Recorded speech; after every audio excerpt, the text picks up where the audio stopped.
வணக்கம். Welcome to DDRE creation. இன்றைய கிளாஸில் நம்ம எந்த ஸ்டிச்சை பற்றி பார்க்க போகிறோம் அப்படின்னா cut bead load stitch. Cut பீடை வச்சு நம்ம லோடு ஸ்டிச் எப்படி கொடுக்கறது அப்படின்றது தான் பார்க்க போகிறோம். அவுட்லைன் ஸ்டிச் ஆல்ரெடி பார்த்துட்டிங்க. கட் பீட்லேயே வந்து நமக்கு இது மாதிரி பெரிய கட் பண்ணது இருக்கும், இதுமாரி சின்ன சின்ன கட்டிங்கும் இருக்கும். சரிங்களா? இந்த லோடு ஸ்டிச்சுக்கு ஃபஸ்ட்டு 2 கோடு போட்டுக்கணும். ஃபஸ்ட்டு 2 கோடு போட்டுக்கிறீங்க.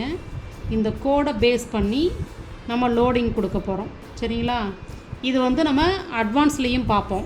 அது வந்து எம்போஸ்டு லோடு ஸ்டிச்சுன்றது பார்ப்போம். இடையில த்ரெட்டு ஒட்டி அதுக்கு மேலே வந்து இந்த கட் பீடை கொடுத்தோன்னா எம்போஸ்டாக இருக்கும். சரிங்களா? இப்போ இந்த லோடு ஸ்டிச் அப்படிங்கிறத பார்க்கலாம்.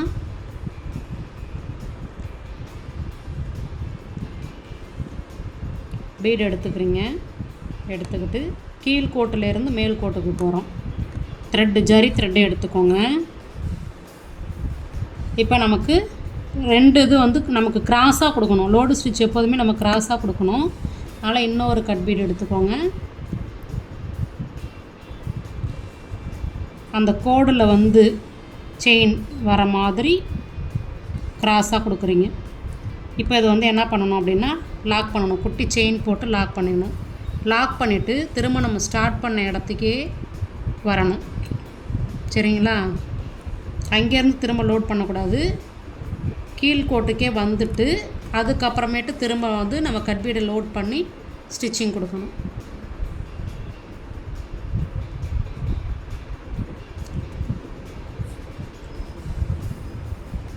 மூணு பீடாக கொடுக்க முடியாது. ஃபஸ்ட்டு 2 எடுத்துக்கோங்க. அதுக்கப்புறமேட்டு 1 லோட் பண்ணிவிட்டு இப்போ செயின் ஸ்டிச்சு அந்த கோட்டு மேலே. சுகர் பீடில் லோடு ஸ்டிச்சு பார்த்துருப்பீங்க. அதே மாதிரி தான் கட் பீடில் லோடு ஸ்டிச்சு. மேல் கோட்டிலேருந்து கீழ் கோட்டுக்கு வந்து செயின் கொடுத்து லாக் பண்ணிவிட்டு அதுக்கப்புறம் தான் அடுத்த ஸ்டிச்சு நம்ம கொடுக்கணும். சரிங்களா? இப்போ பீடை லோட் பண்ணி ஸ்டிச்சிங் போடணும்.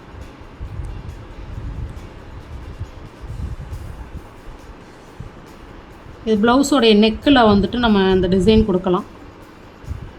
நமக்கு எம்போஸ்டாக தேவையில்லை அப்படின்னா அந்த லோடிங் ஸ்டிச்சு மட்டும் கொடுத்தா போதும். உங்களுக்கு எம்போஸ்டாக வேணும் அப்படின்னா அது வந்து அட்வான்ஸ் லெவலில் பார்ப்போம் எப்படிங்கிறத. த்ரெட்டை ஒட்டி நம்ம லோட் பண்ணி போடுவோம்.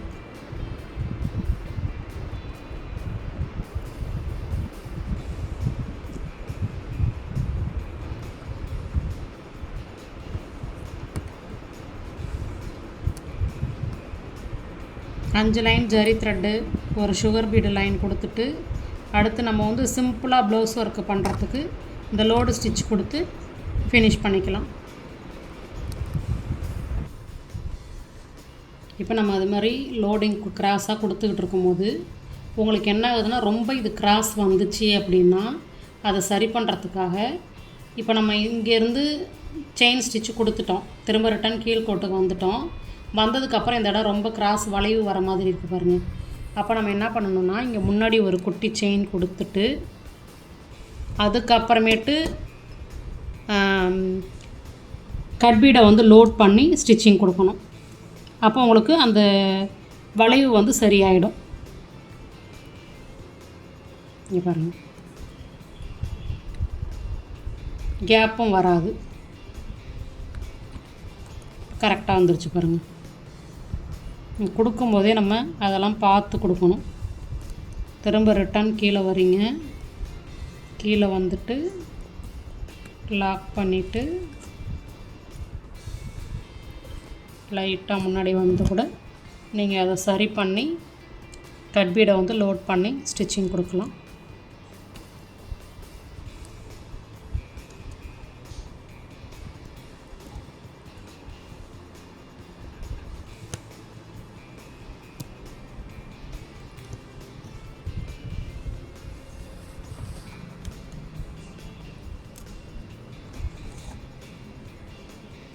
இப்போ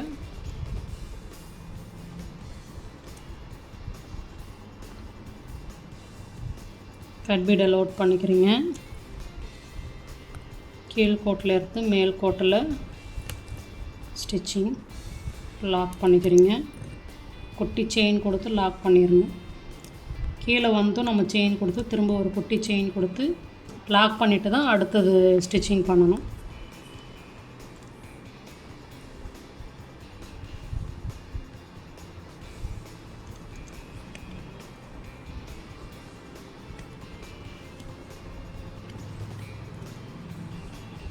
நம்ம பீடு இப்போ தான் போட ஸ்டார்ட் பண்ணியிருக்கோன்றதுனால கொஞ்சம் ஸ்லோவாக தான் வரும் உங்களுக்கு.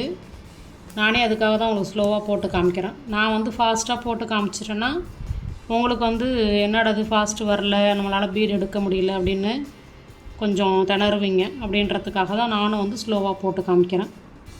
சரிங்களா? இப்போ இங்கே நான் கீழே வந்து ஒரு செயின் கொடுத்து குட்டி செயின் கொடுத்து திரும்ப போட்டால் தான் இங்கே கேப்பு விழுது. அப்போ நம்ம அதை என்ன பண்ணணும்னா பிரிச்சுட்டு நேராகவே செயின் ஸ்டிச் கொடுக்கணும். லோட் பண்ணி செயின் ஸ்டிச். நம்ம எந்த இடத்துல அந்த மிஸ்டேக்கை வந்து சரி பண்ணணுன்றது உங்களுக்கு புரியுதுங்களா?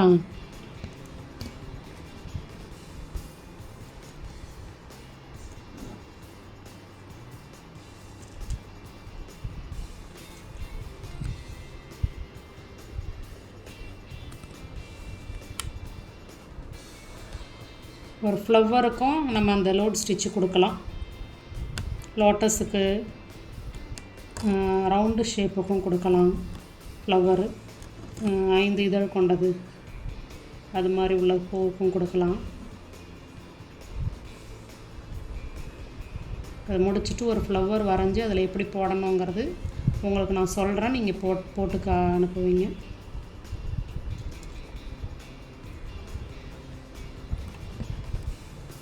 மாடலுக்கும் பிக்சர் உங்களுக்கு காமிக்கிறேன். திரும்ப ரிட்டன் வந்து இந்த இடத்துல நம்ம லாக் பண்ணணும். மேலேயே லாக் பண்ணிடக்கூடாது. ஏன் அது மாதிரி செய்கிறோம் அப்படின்னா பீடு வந்து கொஞ்சம் வெயிட்டு, த்ரெட்டு வந்து உங்களுக்கு வெயிட்டு கிடையாது, வெயிட்டு கம்மி. அப்போ நீங்கள் அந்த இடத்துல லாக் பண்ணிட்டீங்கன்னா த்ரெட்டு கட் ஆகி பீடு வந்து கொட்டுறதுக்கு வாய்ப்பு இருக்குது. அதனால் எப்போதுமே திரும்ப ரிட்டன் வந்துட்டு தான் நம்ம லோட் பண்ணி கொடுக்கணும். சரிங்களா?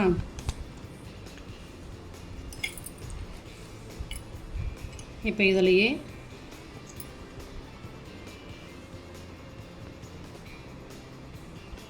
ஒரு lotus வரைஞ்சிக்கிறீங்க.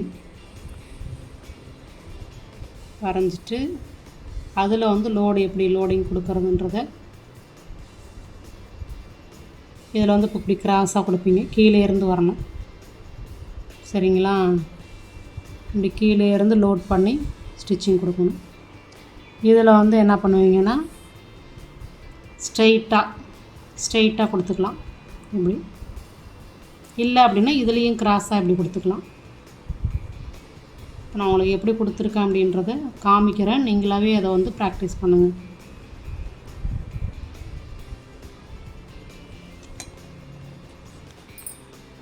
Cut bead load stitch இப்போ இது முடிச்சுட்டு நம்ம என்ன செய்யணும் அப்படின்னா இதை சுற்றி நம்ம செயின் ஸ்டிச்சு கொடுக்கணும். செயின் ஸ்டிச்சு கொடுத்தா தான் உங்களுக்கு வந்து இந்த ஓரத்தில் வந்து நம்ம பிசுறு தெரியாமல் இருக்கும். சரிங்களா?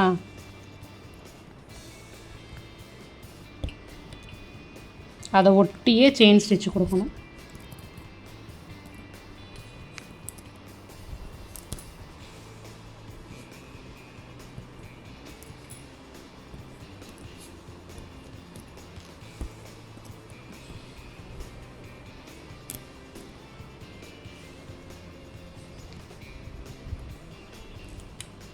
திரும்ப அதே மாதிரி இந்த சைடும்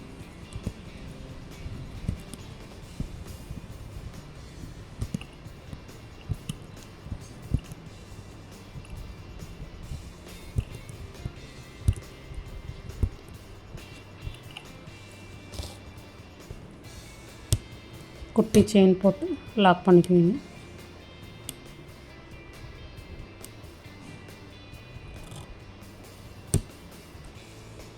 இது இப்படி தான் அவுட்லைன் கொடுத்து தான் நம்ம முடிக்கணும். சரிங்களா? இப்போ வந்து உங்களுக்கு இந்த பிசுறு தெரியுது பார்த்தீங்களா, நாட்டு போட்டது. அதை வந்து எப்படி நம்ம சரி பண்ணணும் அப்படின்னா, நீடில் வந்து கீழே இருந்து மேலே எடுத்து அந்த கொக்கியால் பிடிச்சி கீழே நீடி த்ரெட்டை இழுத்திங்கன்னா சரியாயிடும். இந்த சைடு அதே மாதிரி செஞ்சு காமிக்கிறேன் பாருங்கள். நீடியில் அடியிலேருந்து மேலே எடுக்கிறேன், த்ரெட்டு இருக்கிற இடத்துக்கிட்ட அந்த த்ரெட்டை வந்து அந்த கொக்கியில் ஊசியில் மாட்டி உள்ளே இழுத்திங்கன்னா சரியாயிடும். இப்போ இதிலே வந்து நம்ம இப்போ ஜரி த்ரெட்டால் செயின் ஸ்டிச் கொடுத்தேன். நம்ம என்ன பண்ணலாம் அப்படின்னா, ஒரு சுகர் பீடு கூட கொடுத்துக்கலாம். இந்த ஓரத்தில் வந்து அவுட்லைனாக சுகர் பீடும் கொடுத்துக்கலாம். சரிங்களா? சுகர் பீடு கொடுத்தும் நம்ம ஃபினிஷ் பண்ணிக்கலாம். இப்போ அடுத்து ஒரு ஃப்ளவர் எப்படி வரைஞ்சி அதில் நம்ம கொடுக்கணும் அப்படின்றது பார்க்கலாம். இங்கே உங்களுக்கு நான் வரைஞ்சி காமிச்சிருக்கேன் பாருங்கள். இப்போ இதுமாரி ஒரு லோட்டஸ் வரைஞ்சிக்கிறீங்க. அதில் எப்படி அந்த பீடு ஒர்க்கு கொடுக்கணும் அப்படின்னா, கிராஸாக நம்ம வந்து லோடு ஸ்டிச்சுனாலே அது கிராஸாக தான் கொடுக்கணும். சரிங்களா? கீழேருந்து கொடுக்க ஆரம்பிங்க. அப்போ தான் உங்களுக்கு கரெக்டாக கிராஸ் வரும். இப்படி கிராஸாக ஃபுல்லாக ஃபினிஷ் பண்ணுறீங்க. அதே மாதிரி இந்த சைடும் அதே மாதிரி ஃபினிஷ் பண்ணுறீங்க. சென்டரில் வந்து நீங்கள் நேராக கொடுக்கலாம், இப்படி நேராகவும் கொடுக்கலாம், அப்படி இல்லைன்னா இப்படி கிராஸாகவும் கொடுக்கலாம். சரிங்களா? இப்போ இதில் வந்து நான் உங்களுக்கு வந்து சுகர் பீடுக்கு பதிலாக அந்த 1ஆம் நம்பர் பீடு கொடுத்து உங்களுக்கு அவுட்லைன் கொடுத்துருக்கேன் பாருங்கள். நம்ம இது மாதிரியும் கொடுத்துக்கலாம், அழகாக இருக்கும்.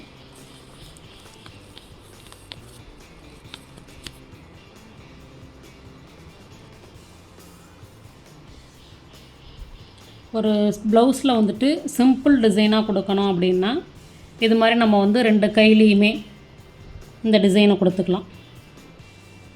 இது வந்து உங்களுக்கு இந்த கட் பீடானது வெளுத்து போகாது, அப்படியே இருக்கும், லைஃப் வரும்.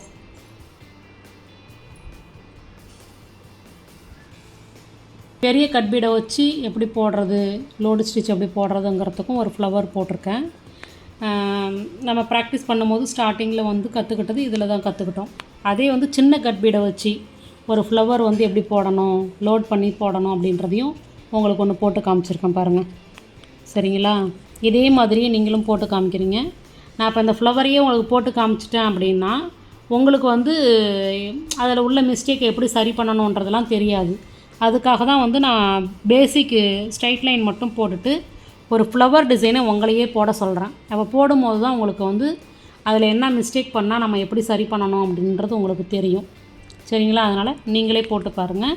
ஏதாவது டவுட்டுன்னா கேளுங்க, கண்டிப்பாக கிளியர் பண்ணுறேன்.